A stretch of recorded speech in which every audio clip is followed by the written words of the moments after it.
మంచి లెక్క దిగినట్టుంది. అవును సార్. లెక్క కూడిక తీసివేత మంచి వయసున్న కూడికే సార్.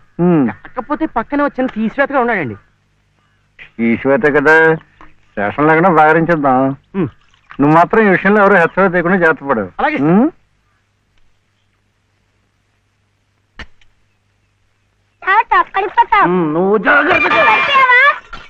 అంతనే చేపట్టుకోమనే నాకు కూడా.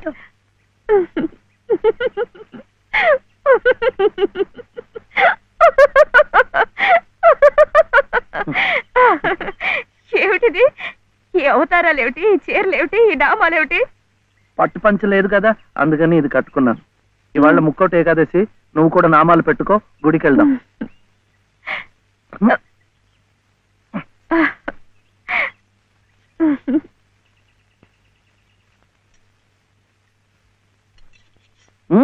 వద్దు, ఇవాళ ఉపవాసం. ఏమి తినకుండా ఉంటే ఎంత పుణ్యమో. ఇక ప్రతిరోజు ఏకాదశి, ఇంట్లో సరుకులన్నీ నిండుకున్నాయి. రోజు ఉపవాసం ఉంటే ఇంకా ఎంత పుణ్యమో. అమ్మాయి నాకు ఇప్పుడే ఆకలి వస్తుంది. వద్దురా వద్దురా, ఇది చూస్తే నాకు ఆకలేస్తుంది. మనం గుడికి వెళ్ళిపోదాం, అక్కడ సినిమాలు చూపిస్తున్నారట. భక్తి సినిమాలు చూస్తే ఆకలేదు. డబ్బు ఇవ్వక్కర్లేదు, ఊరికే చూపిస్తున్నారు. మొదటి సినిమా పాత సంపూర్ణ రామాయణం చూస్తూ నిద్రపోవచ్చు. చెప్పులేస్తూ డాన్స్ చేస్తారు. అట్లా వద్దు, పండగ రోజున అలాంటి సినిమాలు చూస్తే గళ్ళిపోతాయట. హరే రామ హరే కృష్ణ చెప్పిస్తూ ఉందాం అంతే. జపాలు చేస్తూ సినిమాలు చూస్తే ఆకలి తీరదండి. 2 పూట్లు గడిచే మార్గం చూడండి. ఏముంది, సరుకులు తెచ్చుకుంటాం, వండుకుంటాం. అదే, ఎలా తెచ్చుకుంటాం? డబ్బులు ఇస్తాం, తెచ్చుకుంటాం. డబ్బు ఎక్కడి నుంచి వస్తుంది? ఉద్యోగం చేస్తే వస్తుంది. ఉద్యోగం ఎవరు చేయాలి? నువ్వే. వీడేమో చిన్నవాడు, నాకేమో చదువు లేదు.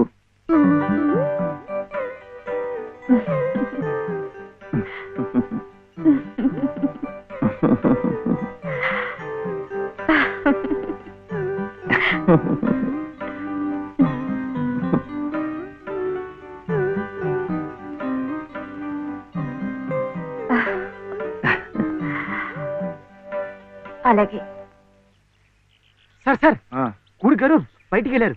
పెద్ద తీసేవాత చిన్న తీసేవాత మాత్రం ఇంట్లో ఉన్నారు. అయితే ముందు వీళ్ళని భాగరించేస్తాను, తర్వాత తిరిగి కుడుకు చేసుకోవచ్చు.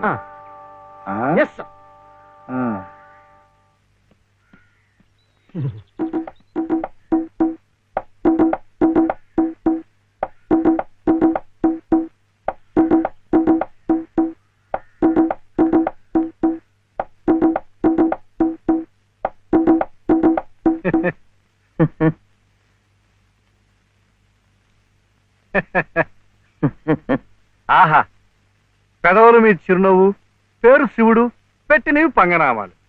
శివాయ విష్ణురూపాయ శివరూపాయ విష్ణవే. తప్పు, ముష్టివాడు విచ్చేయడానికి అమ్మించాడు. వెళ్ళు. ముష్టివాడైతే బొగ్గులవి ఇంత లావుగా ఉండవు. తిండి లేకుండా ఎండిపోయి ఉంటాడు. కూర్చోండి.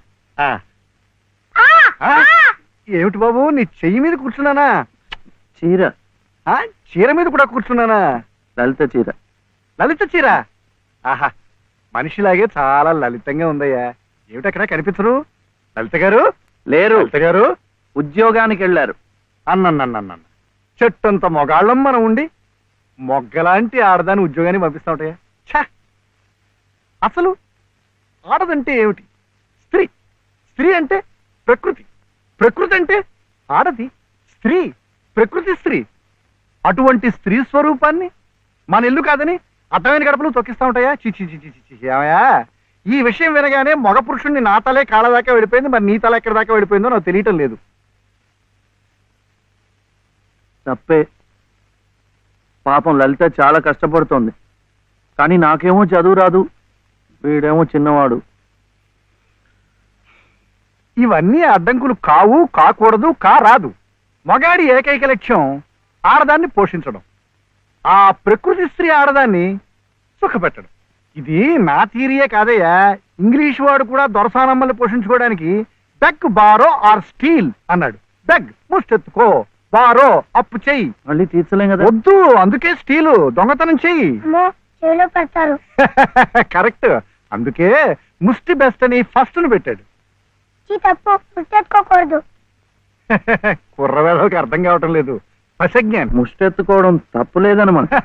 ఇప్పుడు ఇప్పుడు ఇప్పుడు నువ్వు నాకు ఇచ్చావయ్యా. మీరు కూడా నాకు చాలా నచ్చారు.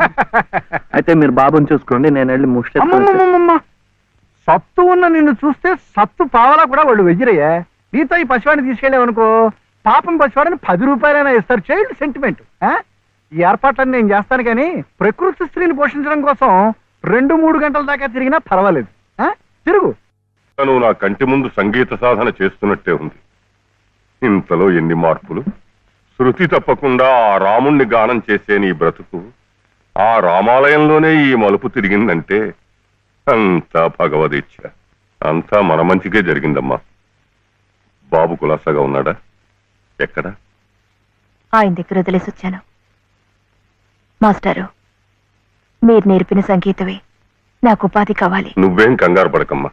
నాకు తెలిసిన 4-5 ఇళ్లలో నీ సంగీత పాఠాలు ఏర్పాటు చేస్తాను, సరేనా?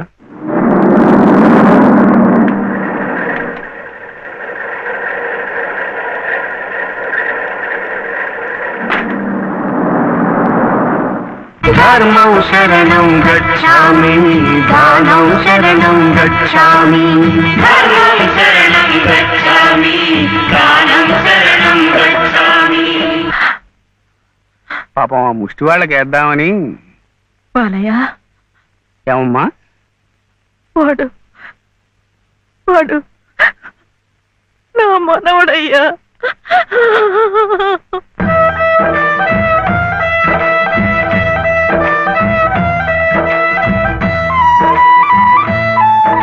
మావా, శివయ్య. శివయ్య, శివయ్య, ఏమిటిది? ఈ అడుక్కోవడం ఏమిటి? ఈ వేషం ఏమిటి? అరే, అయ్యో పాపం.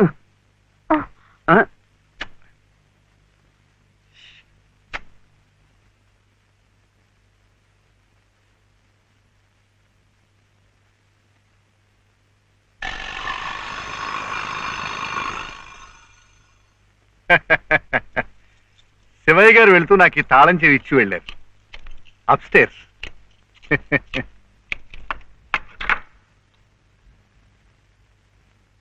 ఏమిటో ఆల్చిప్పలా అలసిపోయినట్టున్నారు పాపం.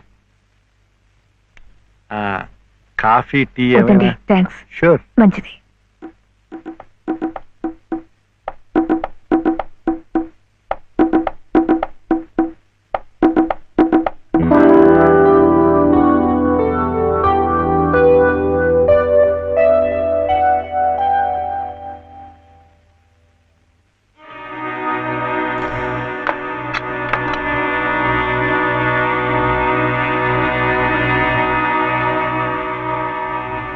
తీసుకోండి ప్లీజ్. ఇరుగు పొరుగును. మీరు అలసిపోతే నేను ఆదుకోవాలి, నేను అలసిపోతే మీరు ఆదుకోవాలి. అదేమిటోనండి నా జాతకం. ప్రకృతి స్త్రీ నా కళ్ళ ముందు కష్టపడుతూ ఉంటే చూడలేను, చూస్తూ ఊరుకోలేను. మీ సమస్యలు ఏమిటో నాకు చెప్పండి. ఆర్థిక సమస్య, దాంపత్య సమస్య, ఏ సమస్య అయినా తీర్చగలను, న్యాయం చేయగలను. మీ సహకార సానుభూతి నాకేం అక్కర్లేదు, వెళ్ళండి. చూడు శివయ్య అర్ధరాత్రి దాకా ఇంటికి రాడు. నువ్వు ఒంటరిగా ఉన్నావు, అందంగా ఉన్నావు, నేను ఒంటరిగా ఉన్నాను, ఆకలిగా ఉన్నాను.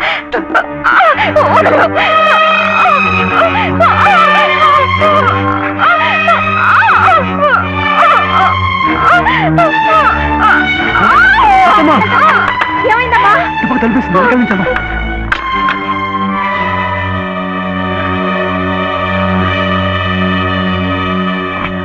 అంత పని చేశాడా ఆ నా కొడుకుని? నువ్వు ఏం జరిగింది? ఇంత తొందరగా వెళ్ళిపోతున్నారు పాపం. ఏం జరిగిందా? నువ్వు లేనప్పుడు ఆ అమ్మ మీద చేసి బలాత్కారం చేయబడియా? అలాంటి నరికి ముక్కలు చేయాలి. నన్ను ఇంత జరిగిన మగాడిని చూస్తూ ఊరుకోవాలా? వాడిని బతకనీయకూడదే, ముక్కలు ముక్కలుగా నరికిపోతేది.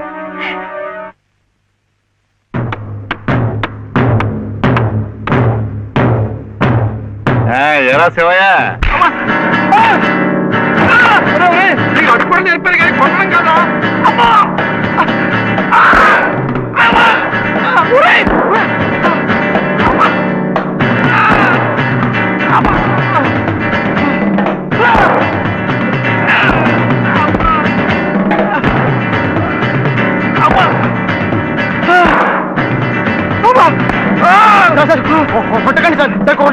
బాబాయ్ నన్ను చంపించాడు శివయ్య శివయ్య శివయ్య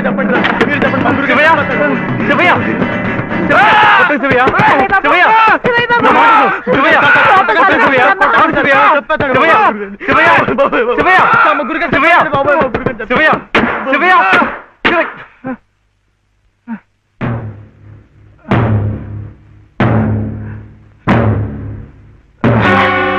చచ్చిపోయారు బాబోయ్ మా గురు గారి చంపించాడు బాబోయ్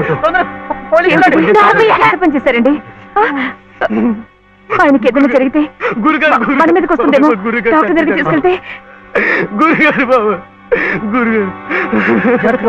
గురుగారు చచ్చిపోయారా గురుగారు గురుగారు మా గురుగారు చచ్చిపోయారు గురుగారు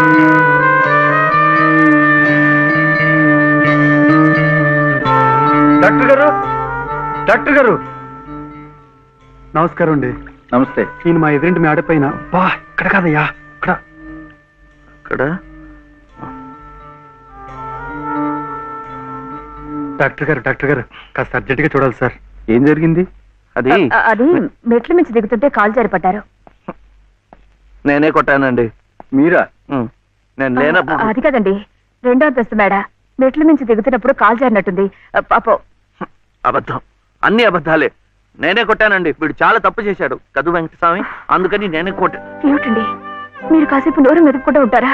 నిజం ఏమిటో అడుగు వెంకటస్వామి. శివయ్య ఇంటికి పద. నువ్వు కూడా ఏమిటి నిజం ఏమిటో చెప్పాలి. ఇక్కడి నుంచి పద, అక్కడికి వెళ్ళి మాట్లాడుకుందాం. ముందు నువ్వు వెళ్ళు శివయ్య, అక్కడ కూర్చొని మాట్లాడుతున్నాను కదా, నువ్వు వెళ్ళు.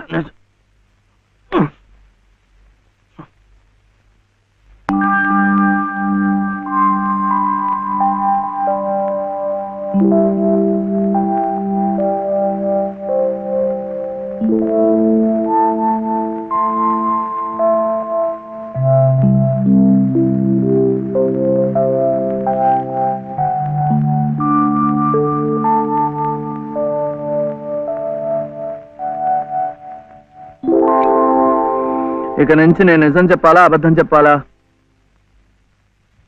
మీరిద్దరూ భోంచేశారండి? ముందు నేను అడిగిన ప్రశ్నకి సమాధానం చెప్పు. నిజం చెప్పాలా అబద్ధం చెప్పాలా? నిజం చెప్పాలా అబద్ధం చెప్పాలా? ఏమిటండి ఆ మొండితనం? మరి డాక్టర్ దగ్గర నిజం చెప్తే ఎందుకు నోరు మూసేశారు? ఆ దుర్మార్గుడికి ఏదైనా అయిందే అనుకోండి, మీరే చేశారని జైల్లో పెట్టరు. అందుకని అబద్ధం చెప్పనా? అది బామ్మేమో అబద్ధం చెప్పొద్దు అంది, నువ్వేమో నిజం చెప్పొద్దు అంటున్నావు. ఎవరి మాట వినాలో ఏం చేయాలో నాకు అర్థం కావటం లేదు. పెళ్ళారి లోపల నిజం చెప్పాలో అబద్ధం చెప్పాలో చెప్పేసేయండి అంతే.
ఏమండి ఏమిటి ఇక్కడ పడుకున్నారు?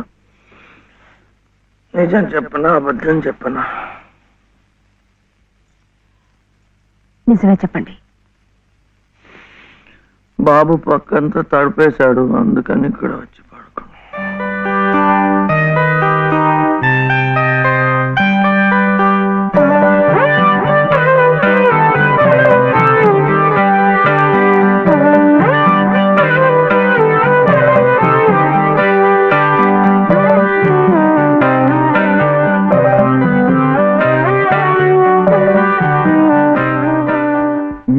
దోషం కాదమ్మా. ముష్టెత్తుకునేది సాక్షాత్తు మీ మనవడే, వాడిని అడ్డు పెట్టుకు బతుకుతోంది స్వయాన నామేనలుడే. వాడేదో పిచ్చి పచ్చతాడు కడితే అదే తాళిబొట్టనుకుని మురిసిపోతోంది మీ కోడల పిల్ల. ఇదేమన్నా గచ్చగలాట? వితంతు వివాహం నా మటుకు నాకు మా ఊళ్ళో తలనేరాలు చేసి తిరుగుతున్నట్టుగా ఉంది. మరి ఇక్కడ మీకు ఎలా ఉందో గాని. లంకంత కొంప, నౌకర్లు, చాకర్లు, కోట్ల ఆస్తి, వీటన్నిటికీ ఏకైక వారసుడు నట్ట నడి రోడ్డున దేహి అంటూ ముష్టెత్తుకోవడం, అది మీ కంటపడ్డం. రామరామ రామరామ వద్దు. పగవాడికి కూడా ఈ నరకం వద్దు. బాబుగారి కళత్రస్థానం బలంగా ఉంది కాబట్టి మీరింకా ప్రాణవాయువు పీలుస్తూ తట్టుకు నిలబడ్డారు. నేనైతే ఎప్పుడో గోదట్లో కొట్టుకుపోయేవాడిని. ఏం తట్టుకోవడమో ఏవో, నన్ను ఇలా బ్రతికించి ఇంకా చంపుతున్నాడా దేవుడు. చచ్చకూడదమ్మా, చచ్చకూడదు. మీలాంటి మహా ఇల్లారు చచ్చకూడదు. మీ మనవాడిని మీ ఇంటికి తీసుకొచ్చే పూచి నాది. బాబుగారు కాసేపు కళ్ళు మూసుకుని చేతికి ఎముకలేదనుకుని ఓ 10 సహస్రం నా పాకెట్లో పారిస్తే మీ కోడలు మీ ఇంట్లో, మీ మనవడు మీ నట్టింట్లో, మా మనవడు మా సావిట్లో. గురవయ్య గారంటే మీరేనా? ఆహా చిత్తం. నా ప్రతిభ తమదాకా పాకిందంటే చిత్తం నేనేనండి. రాజ్యం ఇక మీరు వెళ్ళండి అమ్మా. బాబు గారికి అంతా అర్థమైపోయింది. వారికి మనవడే కదా, పని అయిపోయినట్టే. ఎంత కావాలన్నారు? ఎంతండి? 10 సహస్రం, 10,000. అమ్మా ప్రస్తుతానికి 5,000 చాలా? చిత్తం చాలికక్కర్లేదు. పళ్ళు ఇంకా రాలా?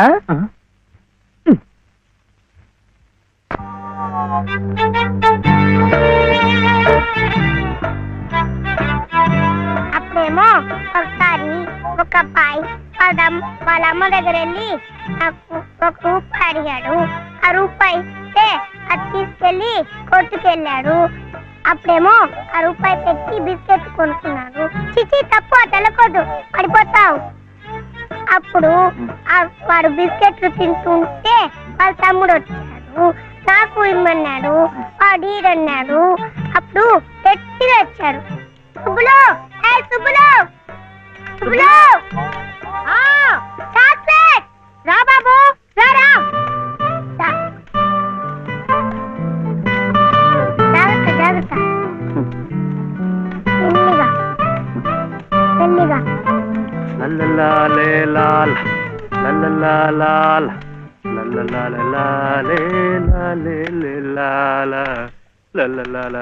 ఏ మర్చిపోయా నువ్వు? ఆడదానికి పని చెప్పి నువ్వు కూని రాగాలు తెస్తున్నావు. అరే నిన్నేనయ్యా, ఏందట గ్యాస్ పైన సోడా బుడ్లా పోతున్నావు? రాసేవాయి బాబు, నువ్వే న్యాయం చెప్పు. నా మెళ్ళో తాళిపొట్టు కట్టింది ఈ పెద్ద మనిషేగా. ఏమిటి, ఎందుకు కట్టాట? నన్ను అడగవే, నేను చెప్తాను. మధ్యలో ఆయనే అడిగేది. ఏ ఆయన లలితమ్మ మెళ్ళో తాళి కట్లా? ఏం శివయ్య బాబు, నాకు నీడగా ఉంటానని, తోడుగా ఉంటానని నా మెళ్ళో తాళి కట్టి నువ్వేందయ్యా చేస్తుంది? నన్నిట్ట పని మీద వదిలేసి నువ్వు దర్జాగా కూర్చుంటావా? ఊరి మీద పత్రాలు కడతావా? ఏం శివయ్య బాబు, మొగుడంటే ఇదేనా చేయాల్సింది?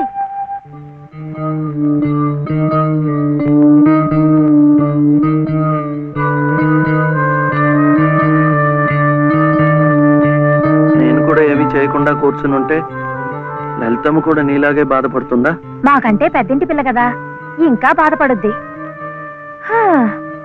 ఆవిడ నీకేం చెప్పలేకపోతుంది గాని నువ్వు చెయ్యాల్సిన పనులు ఎన్నో ఉన్నాయి.